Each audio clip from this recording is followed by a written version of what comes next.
নমস্কার, তিতাস স্বস্তিক মঙ্গল বুটিক থেকে। আজকে একটা শর্ট ভিডিও। আজ দেখাবো একটা অরিজিনাল মটকা, সিল্ক মটকা, পিওর সিল্ক মটকা।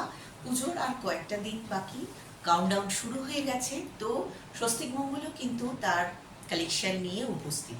যে কালারটা দেখাচ্ছি একদম ওয়াইন কালারের ওপর, আর একদম অরিজিনাল সিল্ক মটকা আছে। সিল্ক আর তাসারের ফিউশনের ওপর যাবে, পুরো উইভিং এর ওপর আসবে। কালার থাকবে একদম ওয়াইন কালারের উপর যাবে, আর কপার জারিতে পুরো যাচ্ছে উইভিং। এটা আসছে আঁচল, এই আসছে ব্যাক পোর্শনটা। বডির মধ্যে ছোট্ট বুটা ক্যারি করবে, আর বিপিটা থাকছে রানিংয়ে। প্রাইস রেঞ্জ এগুলো যাচ্ছে 7,800, 7,800 যাচ্ছে প্রাইস রেঞ্জ। স্বস্তিক মঙ্গলের কিন্তু পার্ট পেমেন্টের ফেসিলিটিস অ্যাভেলেবেল। আর আমাদের ঠিকানা 39 ডিংসাইপাড়া, ভালি, হাওড়া। তো একদম দেরি না করে চটপট চলে আসুন পুজোর জমিয়ে শপিং করতে। নমস্কার।